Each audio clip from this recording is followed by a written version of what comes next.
Well, hello everyone. It's Belinda Weaver here from Copyright Matters, and this is going to be a special training session all about quitting your day job for copywriting freelance freedom. And I'm doing this as part of the launch week for my Copywriting Master Class, but I know so many people get caught in this limbo when they want to make changes in their career and their life, but the changes seem really scary. And the changes are scary because, when you're in a full-time job, there's a lot of perks. Full-time salary, even if it's a part-time job, you've got a guaranteed salary every couple of weeks or every month. There is security in that. There are health benefits, health insurance, things like that. There is sick leave, paid holiday leave.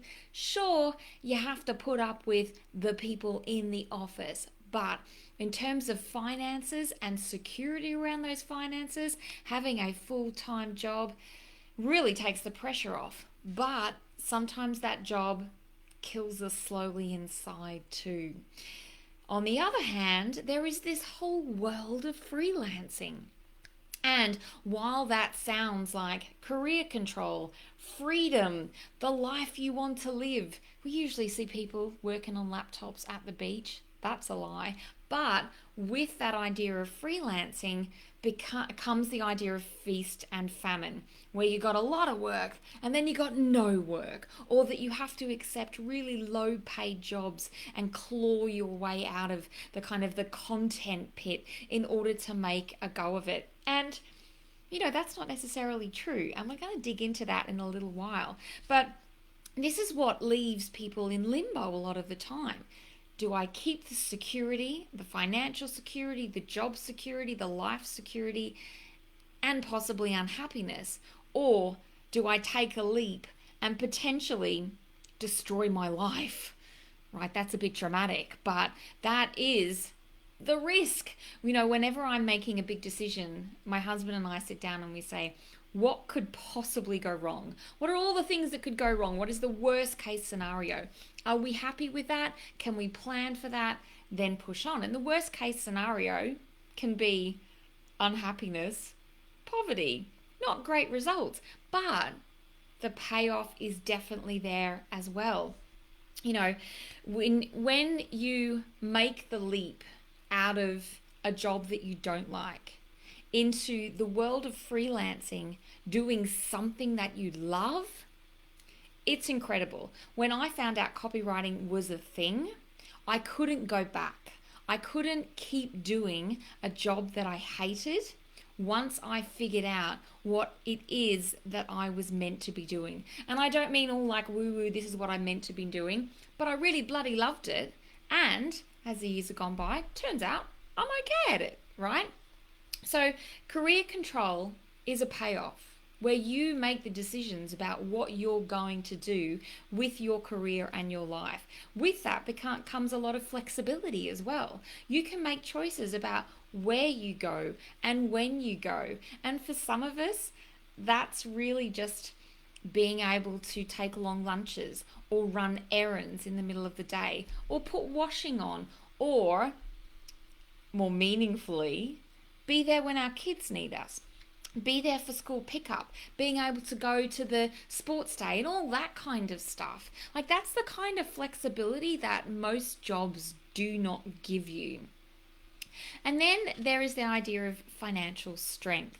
And so I kind of really ramped up this idea of feast and famine and the potential poverty and ruin of freelancing. But you know what? Most of you will have also heard about people really doing very well. Now, financial results and wins for you might be different to the person next to you or another person here on this training.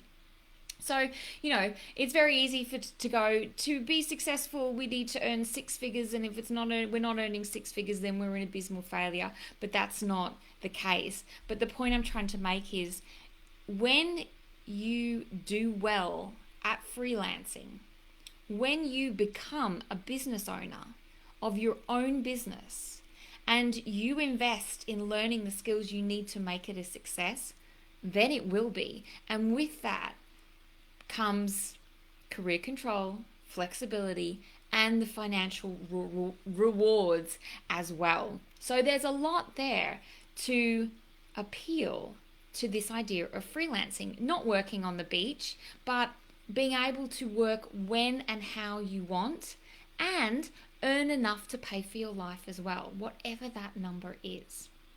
So I want to step back a bit and share a little bit about my story. So I started telling it and then I stopped. So I actually did IT at university. I was a programmer in a bank, very nerdy, for quite a few years. And then I used to see the marketing team having fun and I was like, that looks way more interesting than what I'm doing. Fast forward, I went back to uni. I got a marketing job. I was a marketing manager. I really loved marketing, but oh my gosh, what a boring niche I was in. And then I had to start making some decisions. Do I change jobs and start again? And that was a real challenge for me because while I actually liked working in corporate offices, big swishy spaces, getting all dressed up for work every day and things like that, I lived an hour and a half out of town, so I had a bit of a commute. And my husband and I were starting to talk about starting a family. So starting a new job and starting a family as a woman, it doesn't usually turn out very well. So this was the kind of career pressure I was under. Stay in a job that I didn't like, start anew and put off my family starting plans for another couple of years until I was eligible for some maternity leave, or think of something else. And that's when I found out copywriting was a thing.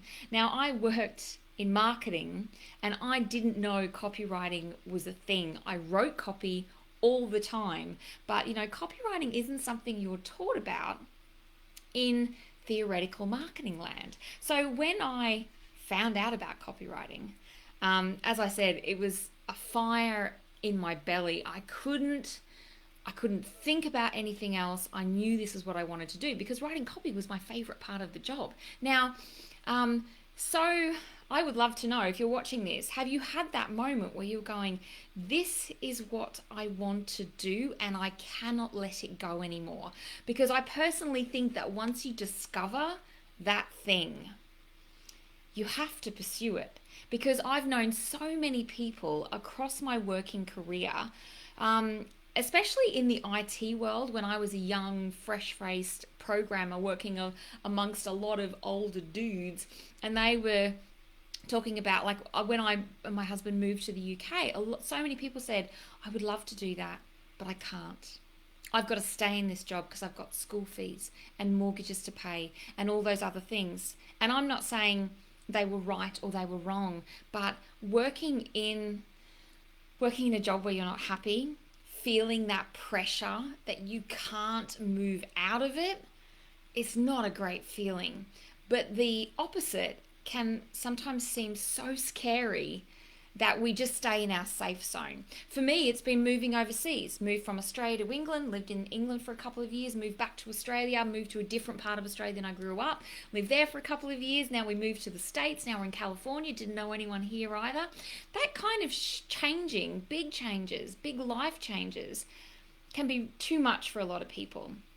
But the rewards are on the other side. And what I'm going to get to at the end of this training is how you can set yourself up for success when the leap just seems like it might be too much. There are lots of things you can do to make it a smaller gap, a gap that's actually a lot easier to step over, and setting yourself up for success with a few ideas and a few planning steps and things like that, which is what we're going to talk about today, can make it less scary, less intimidating, much more likely to succeed as well. So that's what we're going to be talking about today. Now, I've been a copywriter since 2009.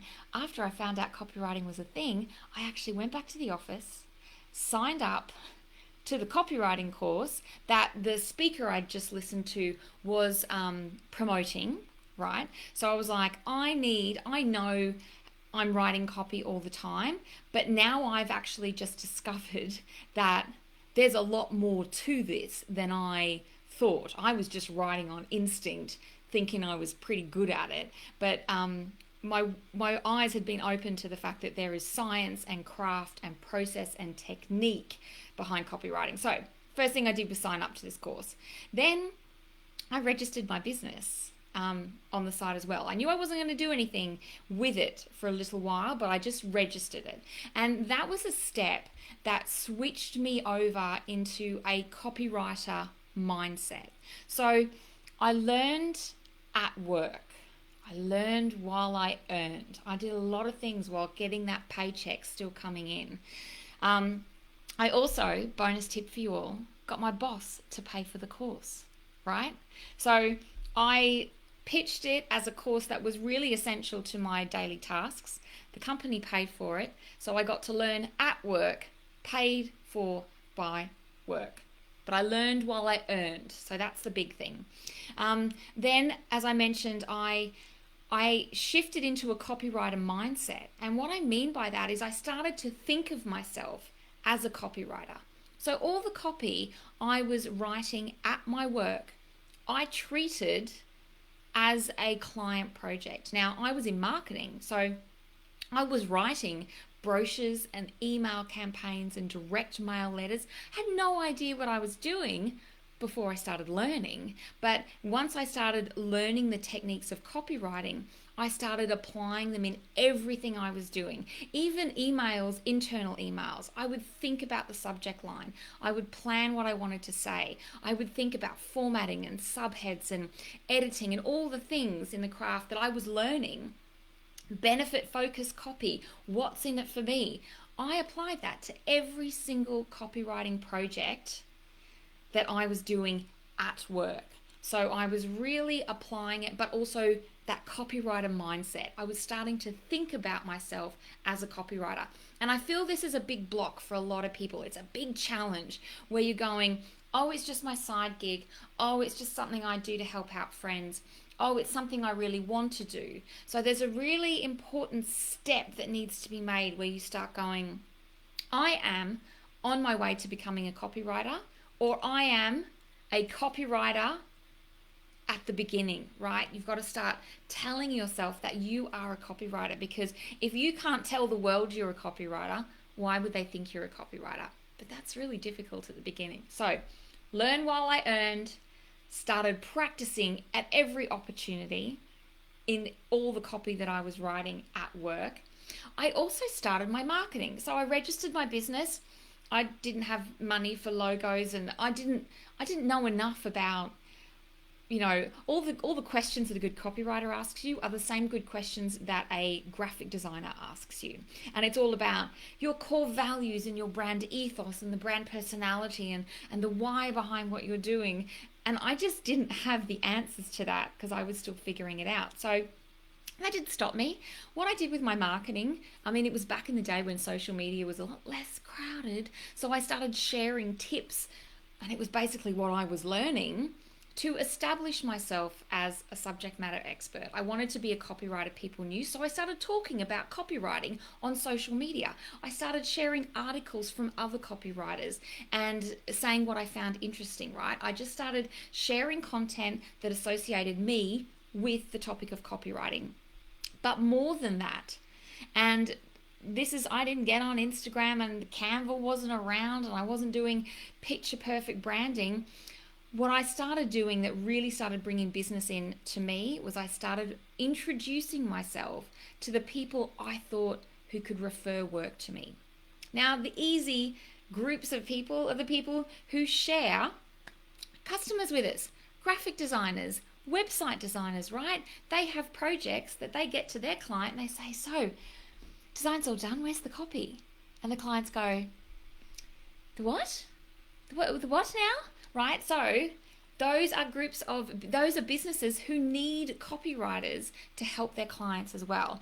And while it scared me to death, I started introducing myself. Now we call that cold pitching, right? So I started cold pitching people, but it was really just reaching out going, hey Sarah, my name's Belinda, I'm a copywriter. I've noticed you're a graphic designer and I suspect we share a lot of the same challenges when it comes to working with clients. You know, you possibly have projects held up because the copy's not written. And that's something I can help with as a copywriter. I can help you offer a fuller service to your clients and get your projects done a little faster, right? So it probably wasn't very smooth introductions, but I just started making connections with people. And what I would say now is not to lead with the pitch. Just start getting to know people. So when you're there going, I haven't got a portfolio and I don't know what I'm doing and I don't even have a website, just start making friends with people. People who might be able to refer work back to you. They might not. But networking, even though we all go, oh, networking, it's gross. It's the number one way you will get leads for copywriting projects without a website, without a strong media profile, social media profile, and a beautiful Insta page and all those kind of things. Relationships are what will bring you leads more than pretty marketing.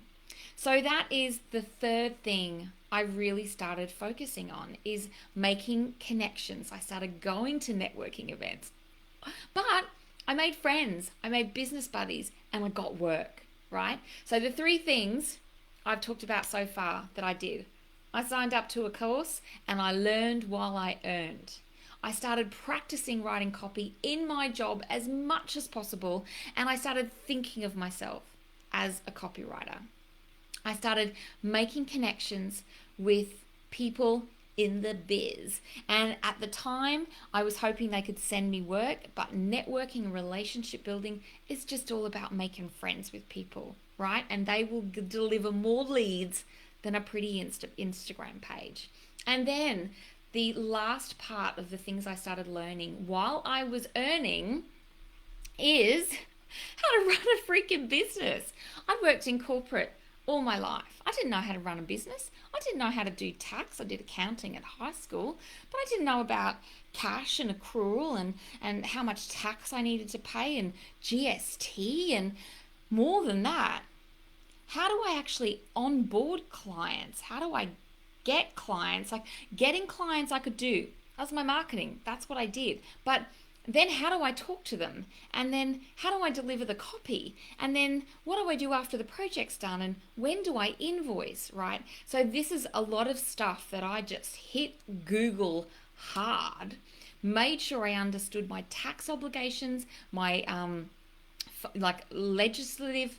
legal obligations, my accounting obligations, but I also went to little small business courses run by the local council.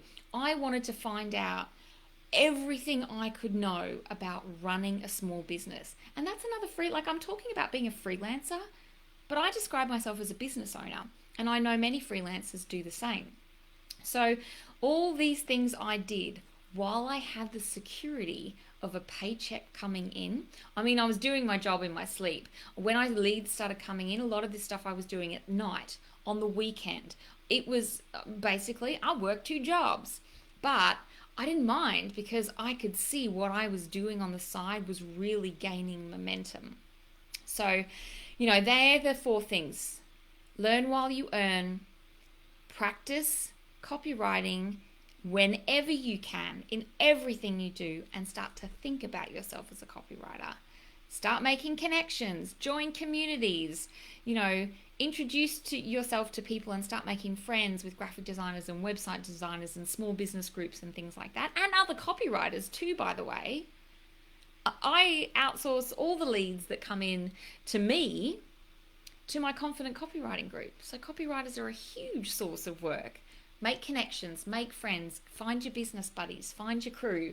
And then finally, another learn while you earn is learn how to run a business. And that includes marketing, because the whole feast and famine thing is real. But I'm going to say this. I've never had a feast and famine situation, because as soon as I registered my business, I started marketing. Now, marketing's my background, so I didn't have a huge hill to climb, but you know what? Marketing General Electric is a little different to marketing Belinda Weaver, who no one knows at all, right? So I actually did have to learn quite a lot about marketing. And each year, there are more things for me to learn in the digital marketing space. Always be learning, people, always be learning. So it was a very steep climb, but I was so freaking excited that I was happy to do it, right? And I just made time on weekends, in the evenings. I knew the pace would be slow because you can't just jump out of the gate and then run yourself into the ground and burn out. You have to kind of, work in layers, keep adding things on, keep building momentum as you go, because marketing at the end of the day is like a big water wheel. I have this lovely, 17th century reference. I'm sure I have to come up with something a little bit more modern, but these big water wheels that get turned, right, by old mills.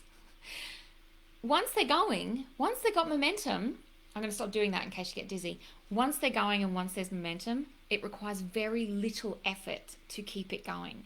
But if you don't market your business, then you are at the mercy of the feast and famine conundrum where you're like, I've got no work. Oh, I haven't marketed. I'm going to do lots of marketing. Now I've got lots of work. Now I'm too busy to do marketing. So it really is something you need to consistently keep doing.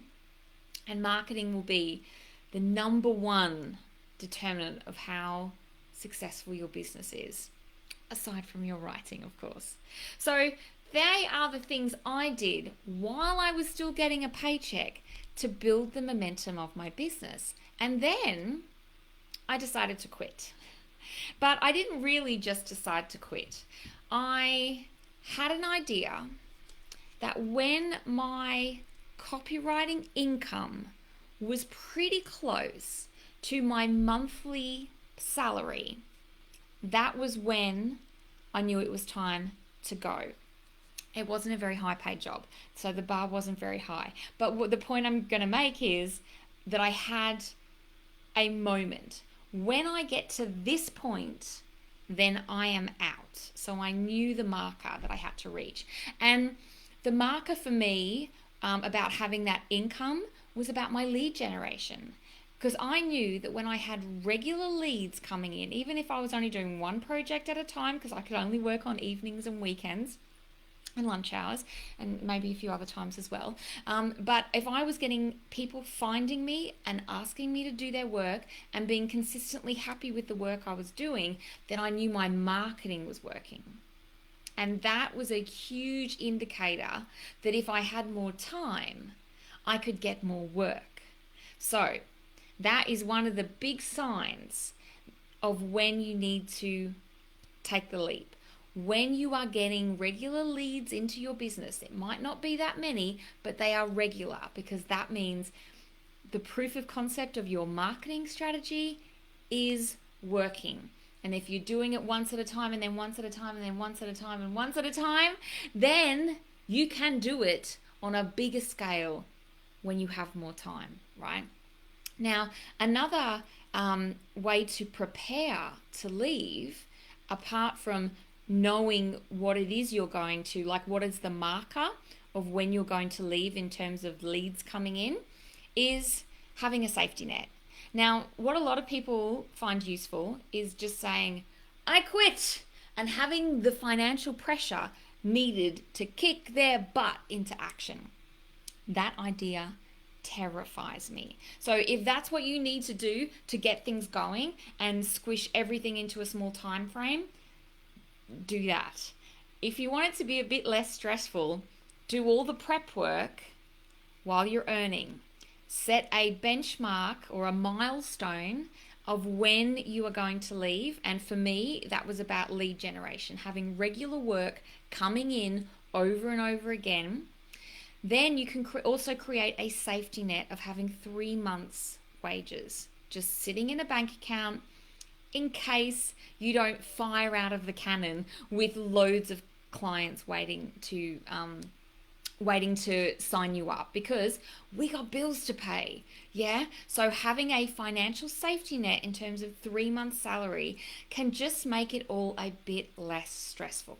And if you got a few leads coming in consistently while you were working, then imagine what you can do with all day, every day at your disposal.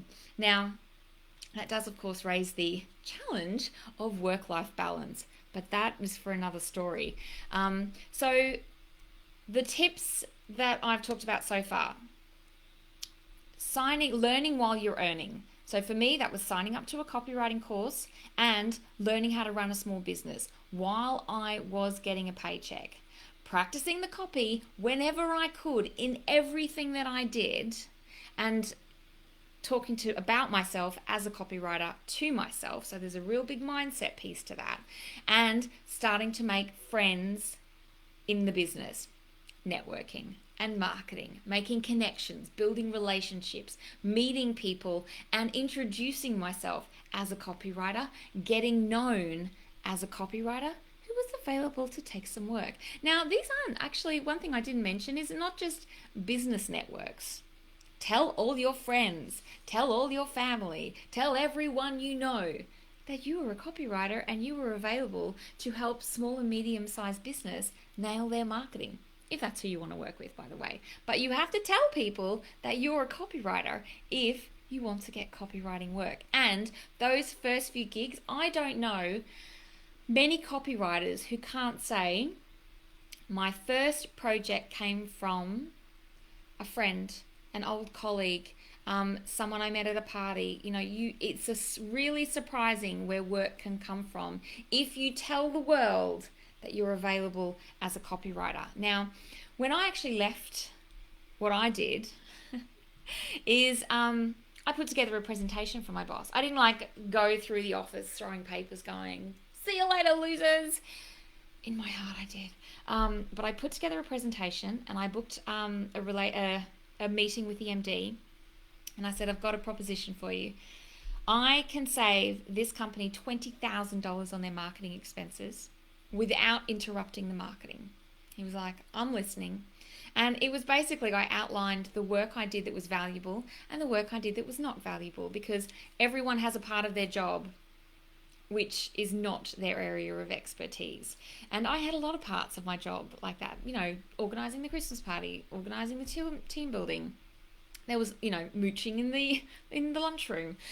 So I basically said, if you hire me, I'm leaving on this date. If you hire me at my new copywriting freelance rate, I can do the job I was doing, and these projections show it will save you $20,000 over a year, plus any expenses that you would have had hiring someone new. So he agreed before I was even done with the pitch, and I had my first retainer client.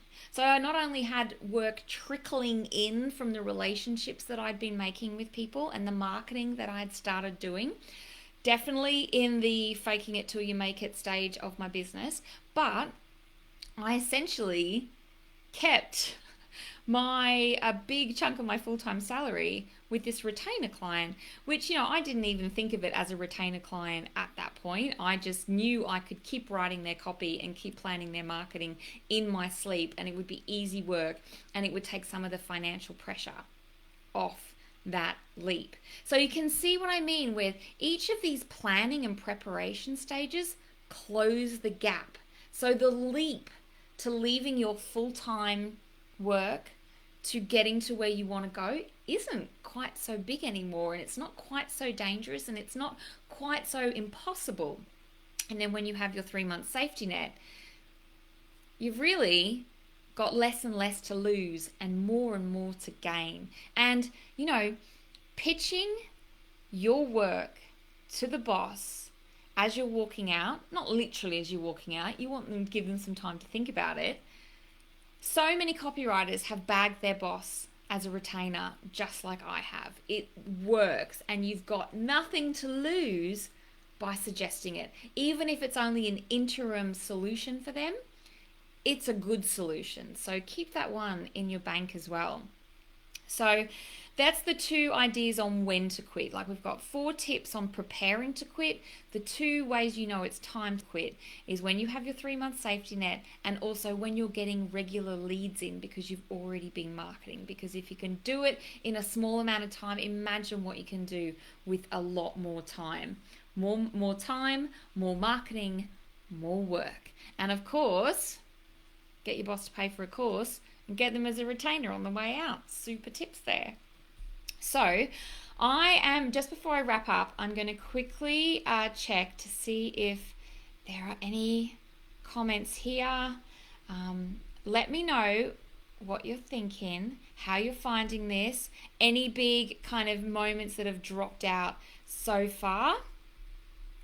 Let me know. All right, so what I want to do to wrap up with is just, I guess, really double down on this idea that while leaving the security of a job with its salary and its benefits and its paid holiday leave and all those kind of stuff can be terrifying, you can take steps to make it less scary and less risky. Lots and lots of people have done it. They haven't done it because they were talented. They haven't been able to do it because of luck, right? Some people have gone through a roller coaster of trial and error and they've figured it out along the way. But if you can plan ahead and prep as much as possible while you have the paycheck, while also telling yourself you are a copywriter now, and that is your primary role, not your secondary role. So really boost your mindset to own your copywriting space, because one of the challenges I often hear in my Confident Copywriting group and my Copywriting Master Class is I'm writing copy all the time. I'm doing jobs and I'm getting paid, but I'm not ready to introduce myself as a copywriter. If you're writing copy, you're a copywriter. So write copy in whatever you're doing, practice as much as possible, learn your craft, make connections, be a copywriter, and prep for that moment to go, because it's not luck, it's not talent, the life is there, the money is there, and it's 100% worth it. I am officially unemployable now, and I have been for a long, long time, and I love it. I find not only being able to, like, running a business around my kids and my family is really tough, but also awesome, because I get to take them to the park. I get to be there at school. I get to complain about them all the time.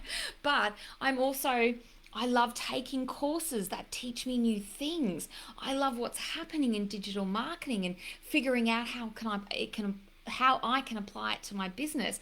I love being in control of what I get to try and what I don't, and when I launch and when I don't. And that's down to starting life as a freelancer. So it's completely worth it. Now, all this training all this week is to celebrate the opening of my Copywriting Master Class. It's a copywriting course. It's the copywriting course that I would have loved to have taken at the beginning of my career. The copywriting course I took was incredible. And I'm really excited to open the doors once again to help more copywriters learn the craft, because here's the thing. We usually start writing on instinct, and that's good, because if you've got a bit of a knack for words and you love the word nerdy stuff, that will get you pretty far along. But copywriting is a science and a craft, and there is skill and there is technique, but it's not talent. When it's not talent, it means you can learn it. And when you learn it and you practice it, you get better at it. So you will often see, other people write copy, more experienced copywriters. Maybe me, members in my Confident Copywriting group, and in the course as well, they watch me doing live editing and they're like, wow, I wish I could write like you. But it's not that I'm better. I've just been doing it for longer. So all the techniques, features, advantages, benefits, brainstorming, understanding motives and mindsets, stages of awareness, the core of persuasive copywriting, how to construct a headline and a call to action, how to build trust in your copy, what goes into writing in specific and different tones of voice, right? That's copywriting craft and technique. I learned it over many years of figuring it out and trying things and improving and reading from other copywriters and learning as much as I could. And I just do it as second nature now, right? So when you learn it and you practice it, that is how you get better. And the more you practice it, that becomes your instinct based on the brain science and proven copywriting techniques. And that's what my Copywriting Master Class is all about. And it's open now. I'm not going to talk a lot about it.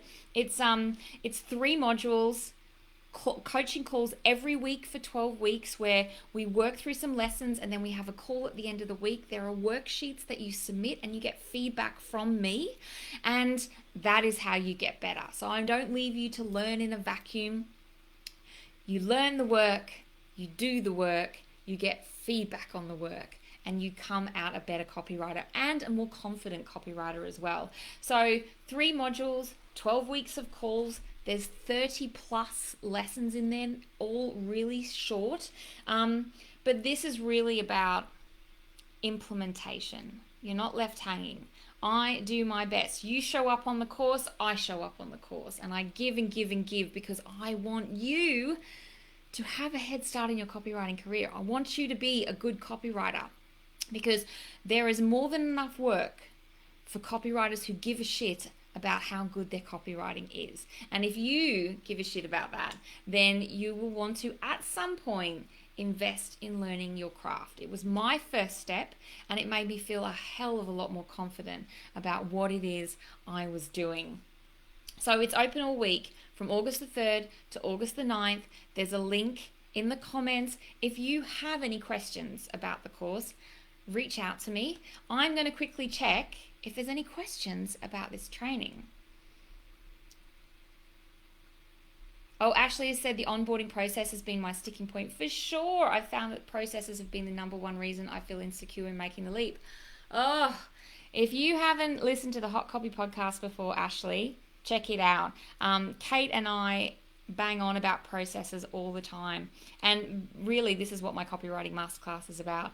It's learning about the process of writing, learning about the process of brainstorming ideas, learning about the process of connecting a hook to an action and the persuasive stuff in the middle. But then, the Copywriting Masterclass is really just about the writing. Say just about the writing.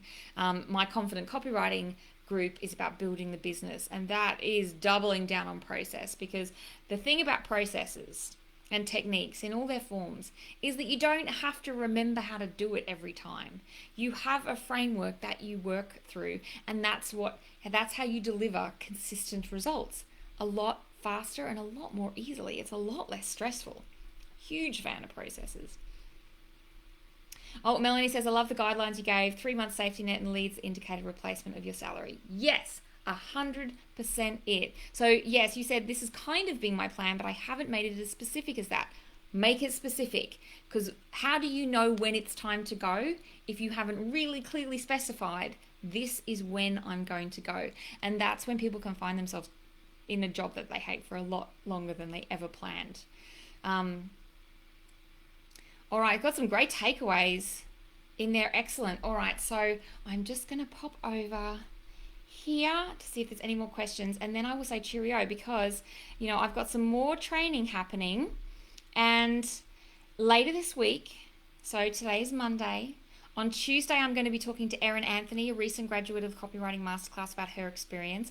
On Wednesday we're going to be talking about how to create client wowing samples for your empty portfolio, which is another big block that we've got to overcome if we want to become a copywriter. There's this idea that I need a portfolio, otherwise I won't get clients, but I need clients before I can get a portfolio. So it's a bit of a trick, but I'm going to show you how to create client wowing samples for your empty portfolio. And that's on Wednesday, and I'm also going to be talking to Louise Fowen about her experience in the course. Then on Thursday, I'm going to be talking to Jennifer Doobie, and I'm going to be having another free training session on how to turn vague and unhelpful revisions from a client into approved copy, because there's a process and a system and it's not as hard as you think. And then on Friday, I'm going to be having a free tour of the Copywriting Master Class, where I'm actually going to walk you through, show you all the nooks and crannies, so you can see what it's like if you're still on the fence about joining. And I'm going to be talking to one more graduate. So it's a big week. I'm really glad you joined me for this training session. I'm going to sign off now. I'm going to check all the comments and answer any extra questions, but I hope you have a fantastic week, and I hope to see you back here for the other training sessions.